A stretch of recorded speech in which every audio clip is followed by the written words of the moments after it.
Again, welcome. I'm Gleaves Whitney, Director of the Hauenstein Center for Presidential Studies. I'd like to introduce my colleague, Brenna Cleary, who's the Community Outreach Coordinator and Research Assistant at the Hauenstein Center, and we are delighted to have this opportunity today to offer this seminar, this workshop seminar on Speaking Truth to Power. And as I said earlier, we're going to do it through the liberal arts, and we're also going to have a highly interactive component here.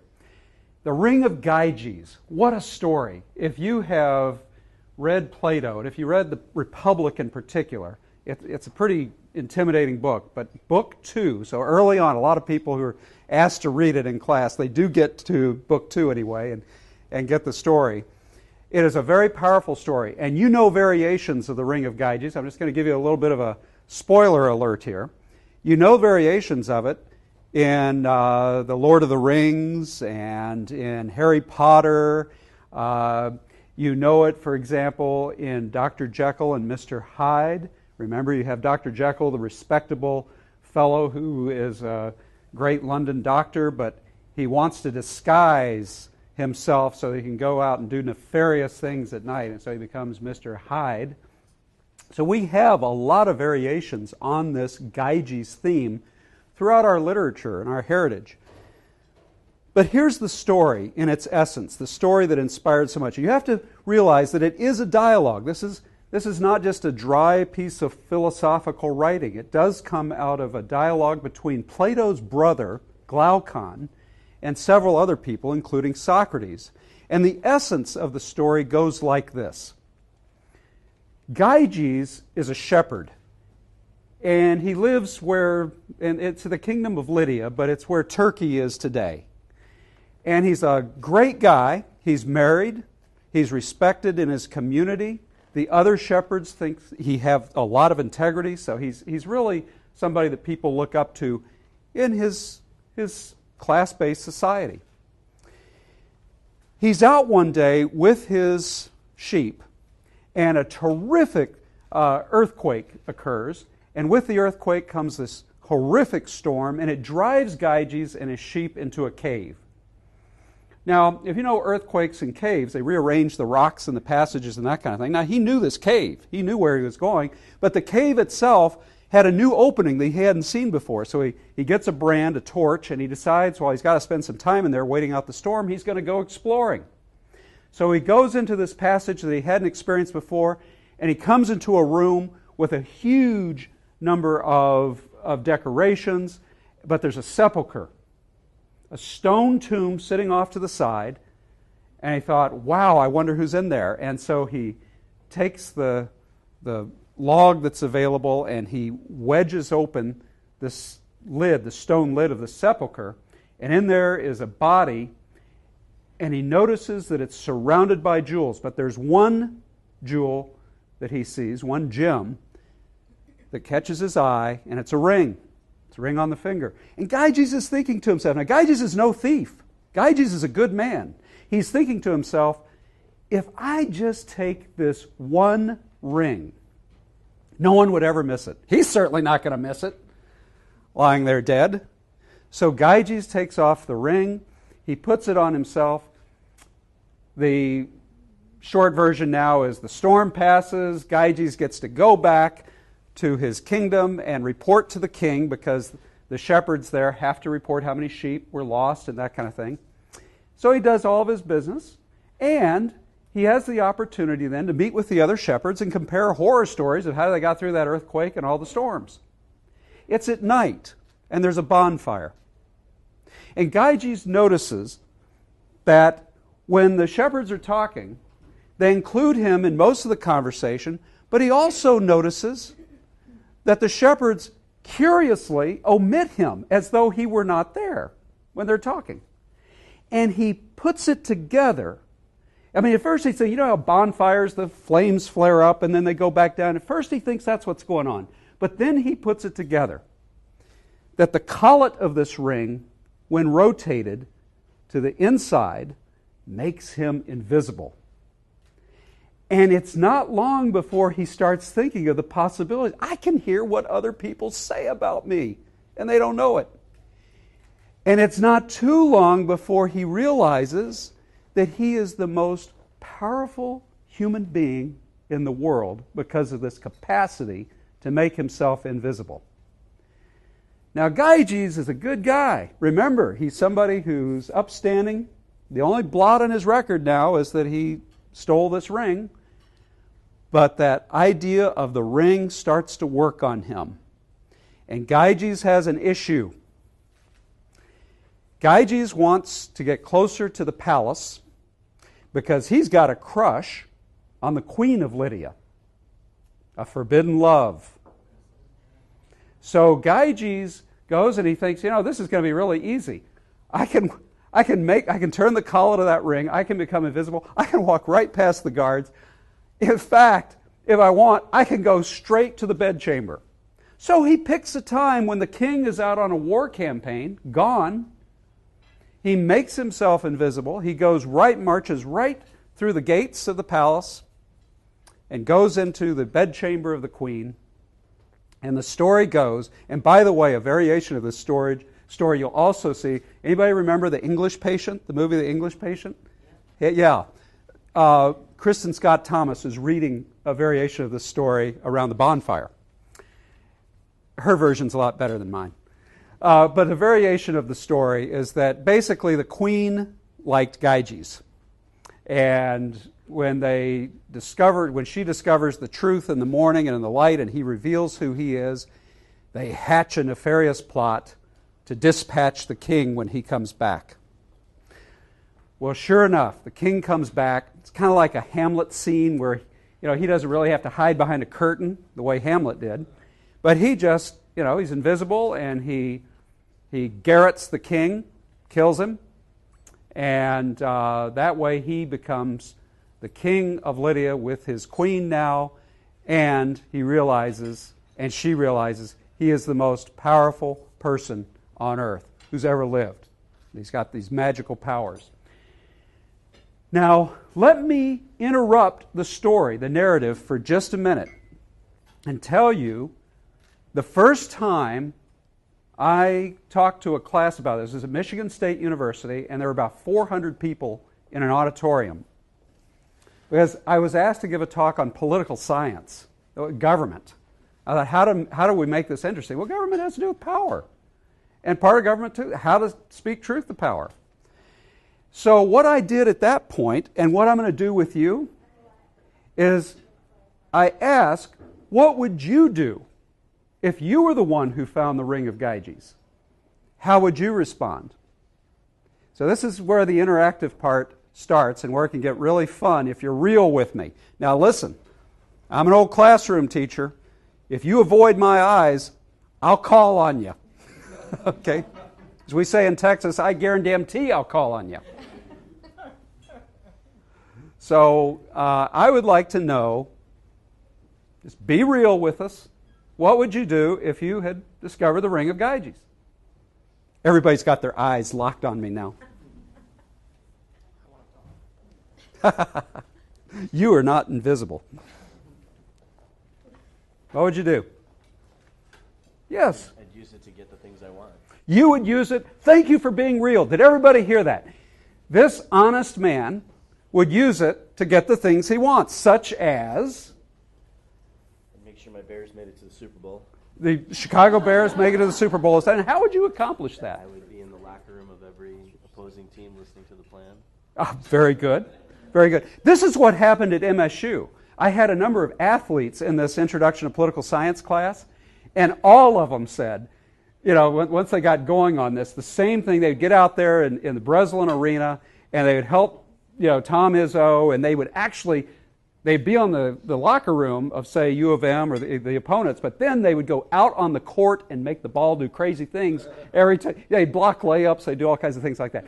In other words, once the audience started seeing the possibilities, there was no stopping. Now, what else would you do? Go on, that's pretty tame. Yes, sir. I guess I read Existentialism is a Humanism by Jean-Paul Sartre, and he said that we have to, if we believe in humanity, we have to act in a way that we think would be okay if everybody else acted the same way. So I think it'd be difficult, but I think the right thing to do would somehow You have to let everyone know what it did, and you'd have to get everybody in on it. Do you mind if I get in your face a little bit? It's absolutely fine. Okay. Really? Here you have the ring that makes you the most powerful human being on earth. And I always, at this point, I always have somebody who starts this line of thought. And you'll let me respond, though, right? Yes, absolutely. You'll get to respond. And I always use the analogy of a lottery ticket.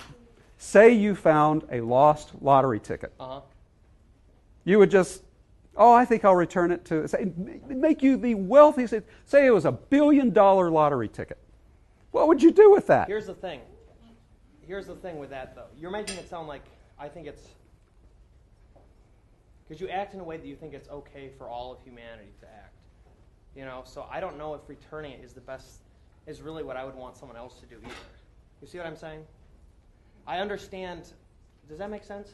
Not yet. Like, so say like... I'm waiting. So say I found a lottery ticket and it's $1 billion ticket. I don't know if returning it is necessarily what I think everybody should do. Because those are not necessarily... Who you're returning it to is not necessarily they're the morality police, or they know what to do. You know what I mean? And I don't have the answers, but I'm not necessarily saying returning it is what I think all humans should do. Okay, well, Burton, can we do a little thought experiment with this audience? Sure.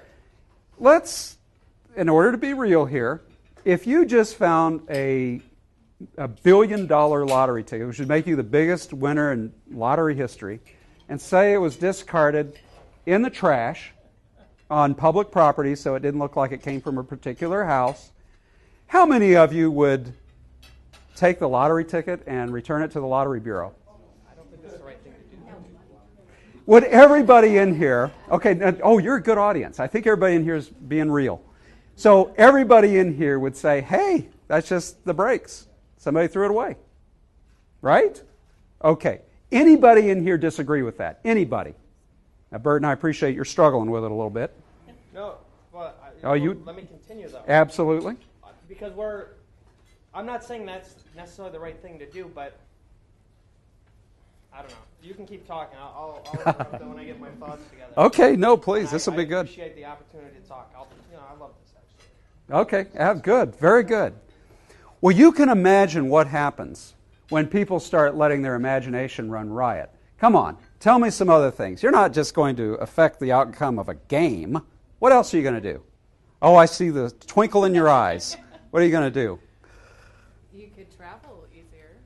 You could travel easier. You didn't have the resources to travel before. Okay. I like that program. Yeah, you can travel anywhere you want. You don't have the long lines and all that. But is that all you're going to do? Remember, it's a good start, but you know the story of the ring. You know what Gyges actually does. Gyges, who is an upstanding moral guy, but he starts to move the line.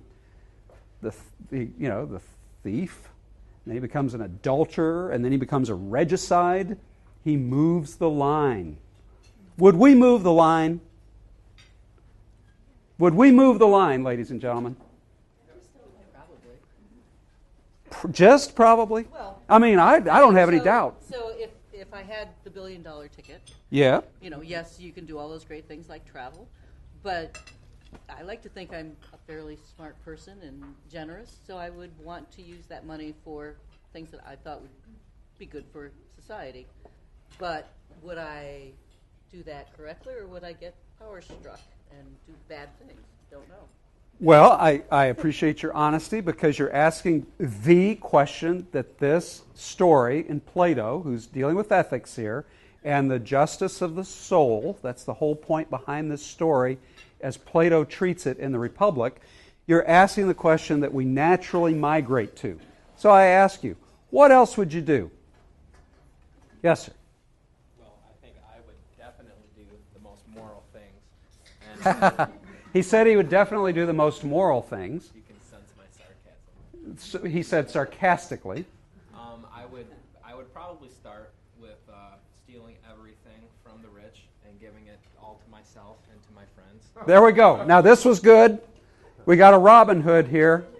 He would steal everything he could from the rich and give it, but the order was interesting, to his friends and then to himself. How long would it take before you would just start getting it for yourself? I would pick and choose what I want. Okay.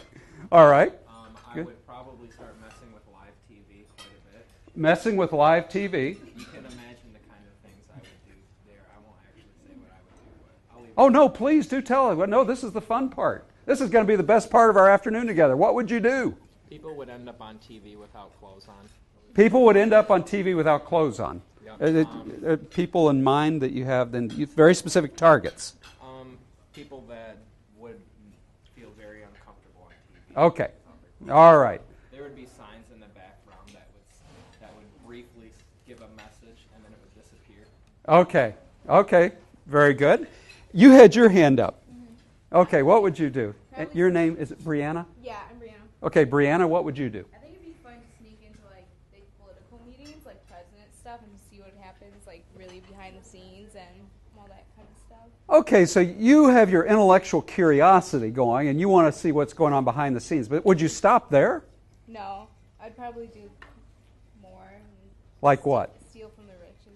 You would also be a Robin Hood figure and steal from the rich. Yeah, but I would use it towards me a lot and then give it to other people. Mostly for you first. Okay, that's good. Okay, would you all do anything? I mean, it's bad to steal at that level, of course. That's a moral issue for most of us. But would you do anything else, or would it stop there? Yes, sir. Steal a fighter jet for as long as I'd like. Okay, you'd fly your fighter jet, and would you put bombs in it? No, I don't think so. Okay, I mean, maybe, but I would bomb cities. okay, Maybe like the desert. okay. Well, Burton's got an idea here. I don't know. Figure out some way to use it to educate and stimulate free thinking amongst other people. What a worthy goal. Because I've been an asshole. I understand what it is to be an asshole. I'm covering the mic. All right, that's fine. And so I understand how I understand that everybody's pretty much the same, and everybody's obviously got animal tendencies to do not very good things. You know? Okay. So, yeah, stimulate education. Okay. Not in the hegemonic sense, but in a true free thinking fashion. But according to you. Not necessarily a democratic sense or a consensus, but the way you want to see it done. Right? Oh, come on. Yeah, Well, I mean, I want people to challenge me. Challenge me. Here's what I want us to come to grips with. Everybody in this room. If you have that kind of power, do you really care anymore what other people are thinking, except to get back at them? I mean, don't you want to be the little fly in the room? Now you can be the invisible person in the room when people are talking about you. You can plot your revenge. Isn't that what we would do? Does anybody doubt that? You doubt that? I don't doubt it, but I think that it's not the first line of... Right. And I think that I would be common in that I would want to allay my greatest fears, and so I would first do a clandestine operation to disarm Iran. Okay, you have a big geopolitical goal, for example, but and I believe everybody in here with your altruistic impulse, you would be thinking of all the wonderful things you can do. But what Plato, what Glaucon, what Socrates want us to confront is there a point where we start moving the line and we think, you know, I'm just human and I was just insulted and I'm going to get back? Would we use the power, if we knew we could do it with impunity, to satisfy our own most base instincts? Does anybody think that you would not move the line and just keep finding justifications for it? Well, that's Lord Acton's premise, and I think that he's absolutely right, and hence the brilliance of our founding fathers was to diffuse and separate power. Oh, I like that. I'm going to talk about George Washington here in just a minute. I like that very much.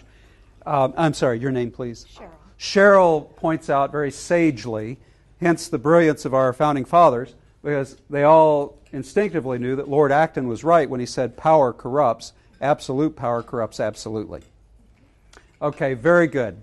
But I just want to make sure we're on the same page, because usually there are a couple of people in an audience who really bristle at the idea that they would become immoral And I just don't know that that's real. I think human beings tend to abuse power. And the whole point of this workshop is how are you going to speak truth to power? Now, at MSU, the first time I did this, as I say, the students, after the Breslin Arena bit, got much more raunchy with what they would do with that kind of power. And you all are nice people who are eating your lunch, and some of the things that they suggested, you would not be able to digest your food. So we won't even go there. But they were real with me. They were real with each other. And they admitted that they would do horrible things with that kind of power. And I think that's exactly the point that Plato wants us to confront in our own conscience. You know, we're not all fully, perfectly formed in our conscience. We're a work in progress. We make mistakes. So the point of the story, the moral of the story at this point is we got to look inside. This is very much a gut check about who you are, and that's why it's useful to leadership, to be sure. What kind of leader would you be once you have some increment of that power? But now let's flip the table here. You know what you would do if you had the power. But what I always like to challenge an audience to think about is, what do you do if it's your enemy that has the power? Or the person that doesn't like your institution has the Ring of Gyges? Then what do you do when you're playing defense? What do you do? Now, there's that great old Twilight Zone. Remember the old Twilight Zone? Rod Serling. And does anybody remember the Twilight Zone with the guy who finds the stopwatch and he can click it and he stops time? This is just like Gyges. He becomes invisible while time is stopped, and he decides to rob a bank, and he's wheeling the cart out with this load of money that he's going to privately, squirrel away. And he hits a bump in the pavement, and the watch falls and breaks, and he's stuck with a broken stopwatch, so he can never enter time again. There was obviously, the audience is going along with it. What's he going to do now he has all this power? Well, the unexpected can impose itself, and you have no idea what will happen. The unexpected for you right now is that we're turning the tables, and your enemy now has the ring. What do you do to keep your enemy from visiting the worst fate that you can imagine on you? How would you appeal to this Gyges in your life? What would you say? Yes? I think at that point of time, Justin, you have two choices. You can either submit to everything that he's going to do, or you can confront all of your worst fears and face them and place them upon yourself before your enemy does. Okay, the first one I follow you. The first one is you can either just, acknowledge, the dude's got the power and you've got to submit to him so that you keep as much peace as possible. Your second? The second line of thought is you have your fears, and this guy's he's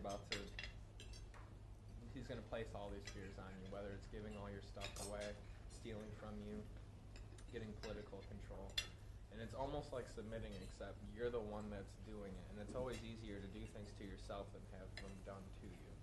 So if you can think about what he's going to try to do to you, and you do that to yourself, it's gonna lessen the pain because you're ready for it. But he's your worst enemy, Justin.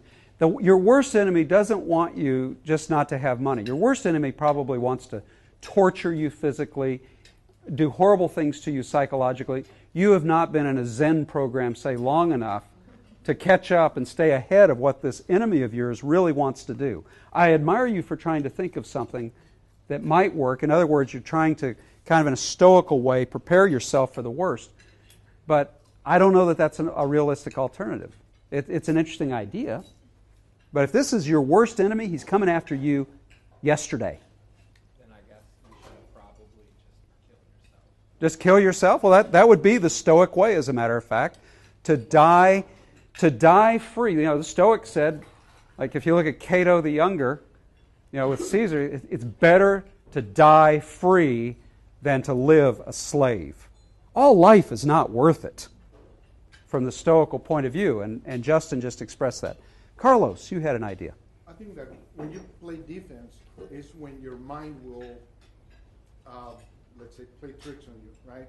When you're playing offense, you say, well, I am a good person. I have high morals, so I won't do anything to harm others. Actually, I will help others. And that's okay. But when you are playing defense is when you start a what if. Because you don't know how bad really the worst enemy is. So you say, well, I would, to a point where say, I'd rather kill that person to avoid harm onto me or my loved ones. And that's when we, as you're saying, that's when we push it. Mm-hmm. Because even though we don't act upon it, we already thought about it. Yes. And by thinking about it, you already pushed the line, right? Right. You've already pushed the line if you think about it. Okay, what Carlos is suggesting is somehow kill your nemesis. But of course, if he's invisible, you never know how you could do that. So in this case, our little mind game here, that really won't be an option. Or it's like the guy who wins the $1 billion lottery ticket, and he can sequester himself off on an island somewhere, buy his own island and arm it. And so you have to deal with the nemesis existence. So what do you do? Is there a solution for you individually besides suicide? And I'm serious in asking that, since it's been raised. Stoic suicide.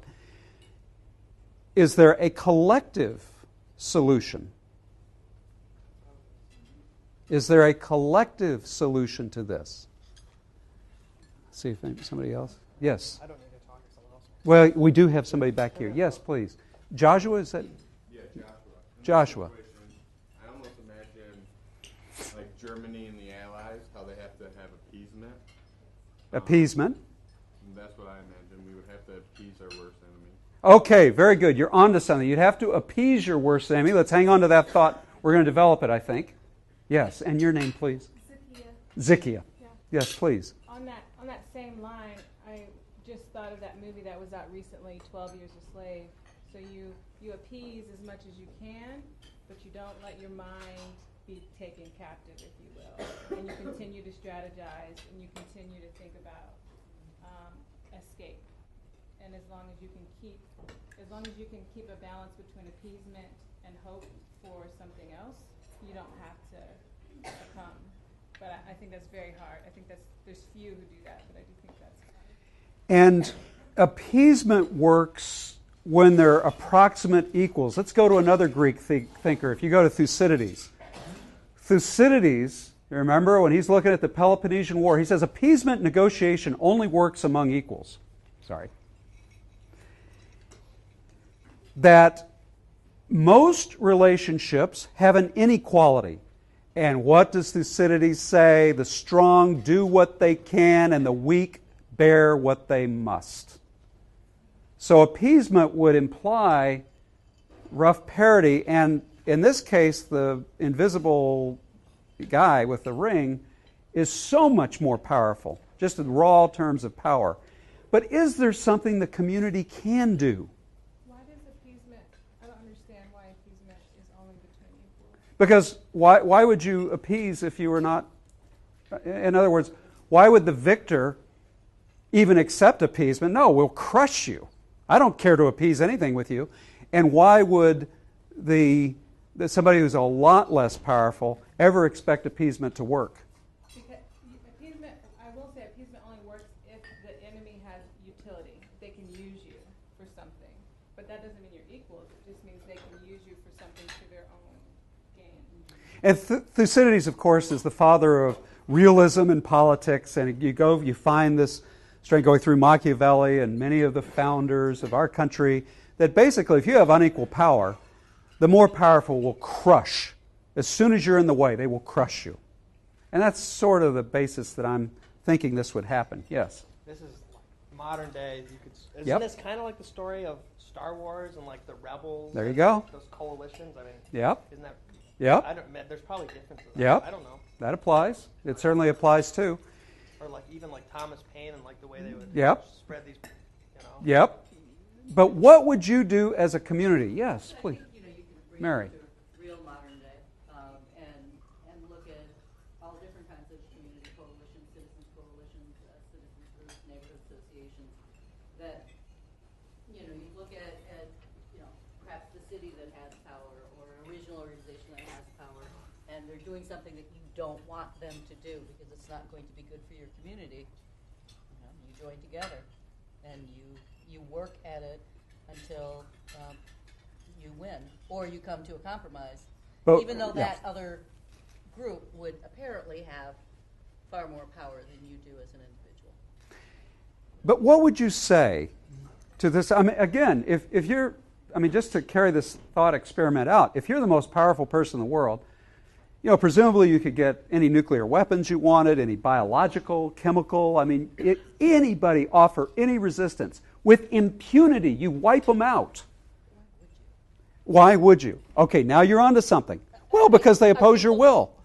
I can point to. Are that depraved, even if they have power? Oh, is there any question that people are not depraved? Yeah, I could go. With I think we all have a lot of examples. No, I don't think human nature is entirely depraved. No, Not entirely.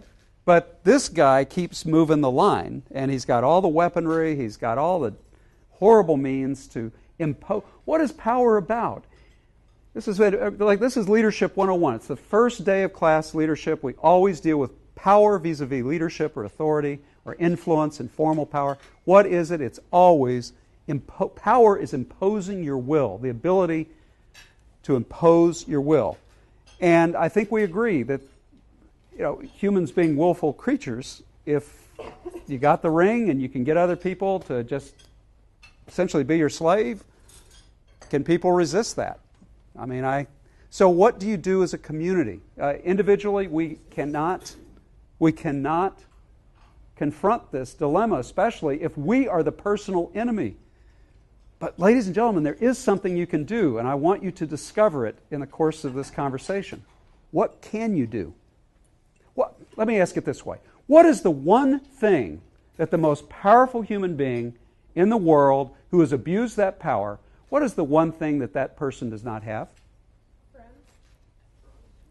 No true friendships, and therefore no love. No one on earth loves an individual who would treat them that way. Right? Bingo. So how would a community then approach this individual? Say a delegation. I like the way you're thinking about this, Mary. But what would you do? You've identified the one thing every human being needs. They need friendship and love. And if they don't get it, we know from studies of babies, if they don't get it, they languish and die. And adults die on the inside. So what would you do? Yeah, Justin. You try to win them over with affection and love. You try to win them over with affection and love? Well, everything that they do to you, just respond positively and keep on. I mean, if they're trying to cause you harm and you're not showing that it's harming you, then they're going to become frustrated and give up eventually. Justin, I think you're on to something. It reminds me of Gandhi's and Martin Luther King's tactic of satyagraha, where you refuse to fight. You refuse to match arms with arms. First of all, you can't. But if this person does not, if the modern day Gyges in your life does not perceive resistance and anger and aggression, then maybe it would diffuse a lot. But how do we carry it forward so that you can actually live with this person in community? How do we get to that point? What would you say? Because don't you have a negotiating position here? Because they need something you have, right? What do you have that they need? A potential relationship, but they've got to do what? If they want the friendship and the love, what do they have to do? Share the power. Open up. What else? Accept what? What's being given to them. They have to accept that something is going to be given to them. Okay. They have to want it. They have to want it, and they do. That's one thing we know about human beings. Human beings want friendship and love. or they wither inside. Now, it seems to me, I think you all are right there, you send a delegation, somebody who has the courage to talk to a Gyges and say, you know, Gyges, we get it. You've got more power than any other human being walking the earth. You certainly can terrorize us. We accept that that's the reality. However, there's one thing you don't have. Because of your power, you do not have the love and the friendship and the community that you really need. And so you lay this bargaining chip out there. If you agree to give up that ring, we will love you. You will be welcome back in our community. And in fact, you will probably be the greatest human being that ever lived to be able to renounce that power. And we will admire you. Ladies and gentlemen, that's the only chance that I see for speaking truth to power in that kind of a situation. Please, look, classroom teacher, I love disagreement. I love debate, argument. If you disagree with that, I'd like to hear it. But otherwise, I'd like to carry this just one more step. Anybody want to? Yes, Cheryl. I think there's a caveat, perhaps not a disagreement, and that is that Gandhi was moral and righteous vis-a-vis the British. He was not vis-a-vis the Nazis. And had he been fighting passivity with the Nazis with passivity, I don't think he would have been terribly successful. He would not. You're a realist. Gandhi up against the Nazis would have been exterminated. No question. No question. The rest of the Hindu population. No question. No question. That's the historic tragedy of living in this world. Okay, so if our delegation is successful, and look, this dude is going to be lonely. I mean, having fun, pushing the boundaries, you know, doing all of the mischievous things, all the power-mongering things, but at some point, that's going to get old. He's going to get lonely, and he's going to need the community.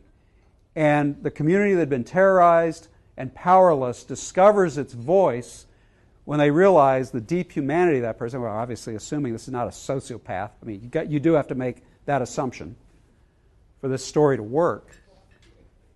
And Plato, he didn't have the word sociopath and psychopath in his vocabulary, but it would, you know, when Glaucon and Socrates are talking about this, they have to assume that Gyges is not a psychopath or a sociopath.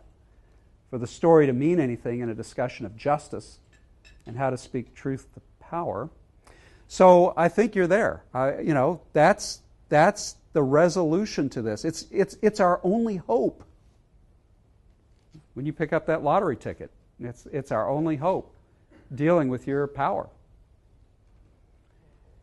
I've done this workshop many times. I've had a lot of people try different ways of solving the problem. What if we could get everybody to subscribe, for example, to the 10 Commandments or the 8 Beatitudes? And again, I never want to ridicule somebody seeking a religious solution in that particular case. It's not ridicule, but it's realism here. If the person who had that much power, is just a matter of getting them to sign on to the 10 Commandments and the 8 Beatitudes and, Buddhism's tenets and that kind of thing, then the problem would be much easier to solve. But that's precisely the problem. We don't just, when we have that kind of power, we end up using those things to justify what we do. I'm just making an observation as an historian. I study history. Yes. Molly? And then, yes, you. You're suggesting that he gives up his power. Absolutely, he's got to. Where does he go? What's the next thing? I can't help but. Well, what happens in the Lord of the Rings? You really, you got to figure out a way. And this is why this would be the greatest human being that's ever lived, because this person would have to figure out a way with the community to destroy that much power, because no one is safe. No community is safe. No person is safe with that much power. And we already talked about Lord Acton. Okay, we've got a comment here and then a comment here. Yes. I think there's a limitation to the solution that you suggested, because I feel like before you can do that, if that'll work, you first have to limit that person's fake community that they have taken with power, right? You have to limit the things that they are feeding their soul with. It's not a good feed, and at some place they realize it. But if you only come with a group that has no relevance to that person, then I don't think that is really a solution. I think they'll say, whatever. I agree. I have all of these people who are my community who are following me, so on and so forth. Thank you for, I think, a very perceptive comment. The delegation would have to be people who had loved and had been in community with this person to trip memory, so that he would remember how much he needed what that ring could not give him, despite all the power. Yes, we have. I guess kind of follow up with both Molly and her. I don't see like what prevents the community then say they offer this person that love and that sense of community again. What prevents them from turning upon them? Like we see it in like Star Wars, Lord of the Rings, you know, like Harry Potter. The bad guy doesn't get the happy ending. Like even like granted they are, with the exception of Star Wars, they are forcibly their powers are forcibly taken away from them. But in the end, like there's no like community again for them. They're done. Like it's over. And a lot of times the system or the community that's been under pressure like that, they've been so hurt and repressed that they lash out then in a very mortal, fatal way. Like what's to stop the community then from like, all right, thanks for giving up that power. Now we're going to do the same to you. Right. To pay him back, because we are just human. And we would forget, wouldn't we? We would forget the entente cordiale we had with Gyges, with our modern-day equivalent. And I think you raise an excellent point. And that's the tricky part of power regardless. This is the genius of many generations. Well, you go all the way back, to the ancient world, and you see that people were always skeptical of concentrating too much power into the hands of one person, one party, one class. It just gets really messy really fast as soon as you need to justify violating other people. Megan, thank you very much. That was an excellent observation. Well, since his birthday is approaching, I want to take this opportunity to say we're lucky in this country to have somebody who did renounce power on a number of occasions. His name is George Washington. He refused to. Another one of the talks that I give is what happens in Newburgh, New York, where Washington's officers all want to crown him king, and he refuses the honorific or the title, and he says, no. He says, we have fought too long and hard for a form of government in which power will be dispersed to give more people than ever in human history the opportunity to realize their potential. He got it. He saw the vision of what this country could become. George Washington walked away from military power. He went to Annapolis the day before Christmas and literally handed his commission back to the Confederated Congress in 1783 as soon as the British pulled out of New York. At the Constitutional Convention, do you know how many times he spoke? 1787, that hot summer. All the founders. Yes, they had the blowhards among them too. But do you know how many times he spoke officially? Twice. Who said twice? He spoke twice. And they were very short procedural utterances. Why? Because he knew that he was so persuasive. Just his very person. He said, I'm with you, fellas. I'm not above you. We're going to do this together. And he knew that they would put so much weight on what he said that he stayed quiet. This is remarkable. Now, we have the letters of what he said at night in an unofficial capacity. And he was full of very interesting observations. But he never imposed it. And then, of course, you all know, here's the only human being in our system of government of the 43. We've had, of course, we're in our 44th presidency with President Obama. But only 43 human beings have been president because Grover Cleveland was the 21st and the 21st and the 24th, 22nd and 24th president. He's the only one of that crowd who was unanimously elected by the Electoral College, not once but twice. No one else has achieved that. So he could have run for a third, fourth, fifth, sixth term if he had wanted. American people adored him. And after 2 terms, he said, I think I've been your president long enough. And he stepped away from power there too. We were very fortunate to have somebody who knew how to walk away from power. And I think that says a lot about what we do, whether it's school board meetings or our legislature or city council or Congress, when people are running for Congress. Can they walk away from the power? And can we as a community speak truth to the power that they hold once they get it? So I think Gyges is a very powerful story for all of us. Plato was a genius to incorporate it in the Republic, and the story continues to live in our literature and really in our lives when you think about it.